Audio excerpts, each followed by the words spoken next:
Ever wonder why the FBI was created? The official story tells us it was to fight gangsters and spies. But what if the real reason is darker, something they don't teach you in history class? What if I told you the FBI's origins are deeply tied to crushing the American worker? Let's uncover the hidden history. The late 19th and early 20th centuries were a battlefield. Not with foreign enemies, but right here on American soil. Millions of workers, from miners in Colorado to factory hands in Chicago, were fighting for basic rights. An 8-hour day, safer conditions, a living wage.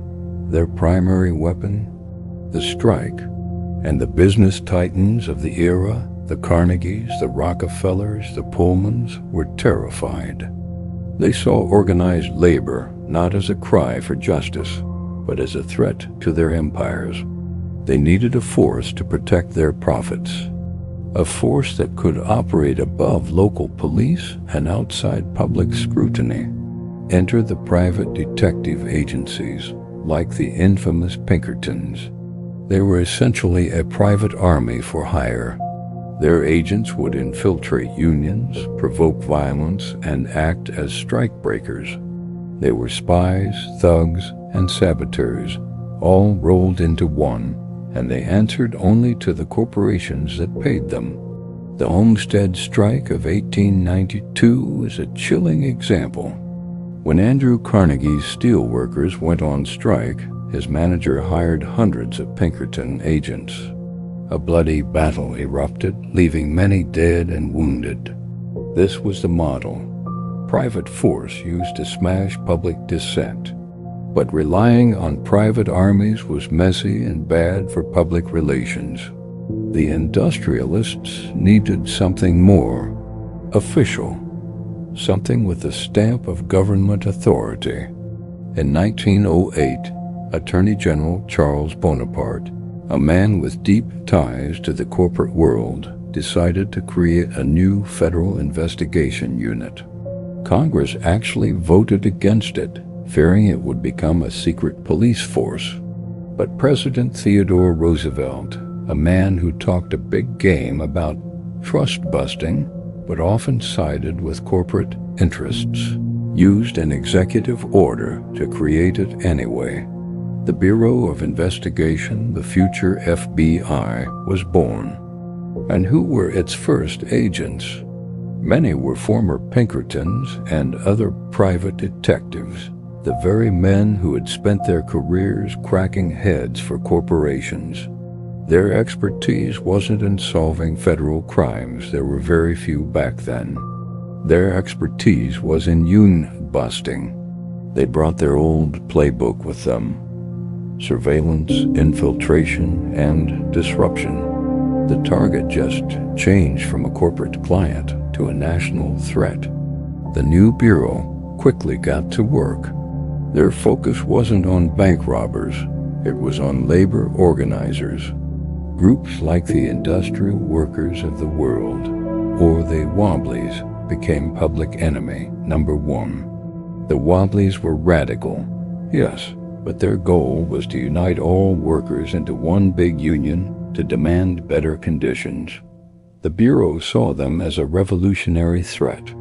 During World War I, using the Espionage Act as a pretext, the Bureau launched nationwide raids on IWW offices.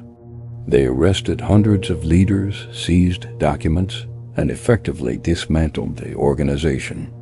The crime? Opposing the war and organizing strikes in key industries like lumber and copper. Their real crime, in the eyes of the powerful, was being too effective at organizing workers. This wasn't just about the Wobblies. Throughout the 1910s and 20s, the Bureau was instrumental in breaking strikes across the country.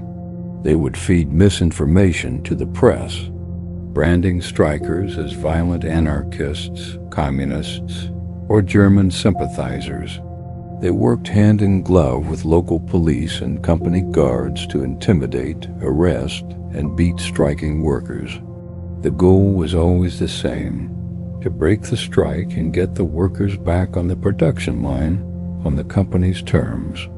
Then came a young, ambitious man named J. Edgar Hoover.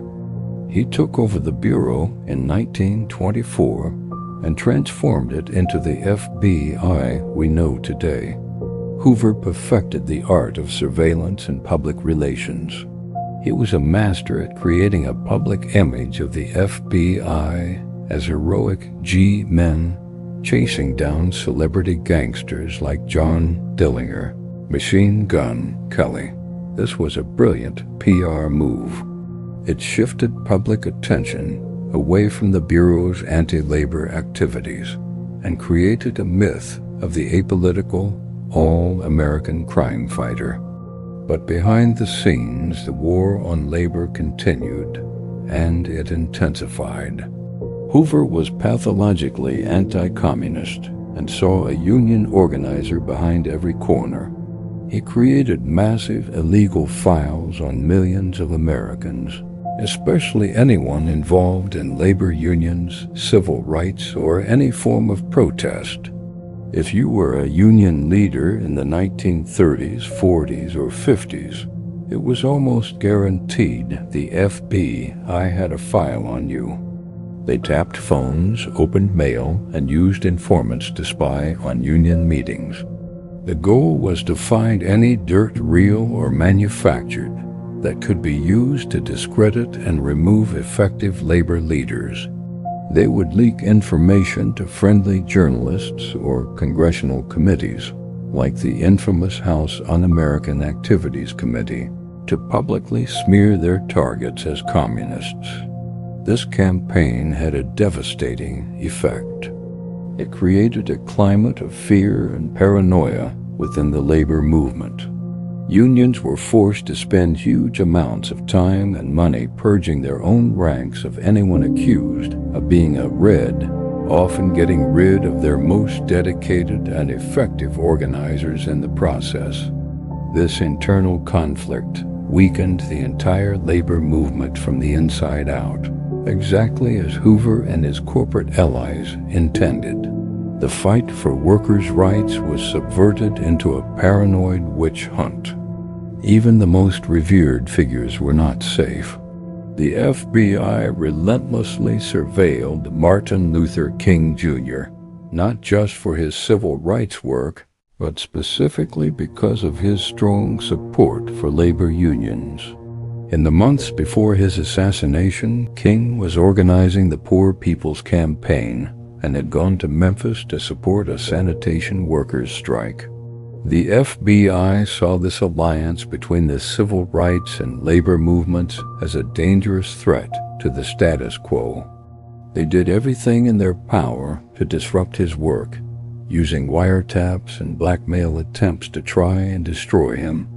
So when we look back at the history of the FBI, the official narrative of gangsters and spies is only a small part of the picture.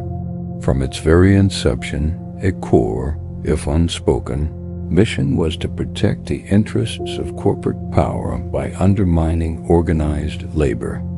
The tactics evolved from the brute force of the Pinkertons to the sophisticated surveillance and psychological warfare of Hoover's FBI, but the goal remained constant. It was about controlling dissent and ensuring that the demands of workers never seriously threatened the profits of the powerful. This isn't a conspiracy theory. It's a history hidden in plain sight, documented in the Bureau's own files.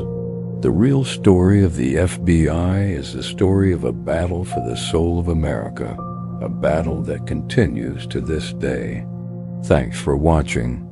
If you found this history as fascinating and important as I do, hit that like button and subscribe for more hidden stories. Let me know your thoughts in the comments below. See you next time.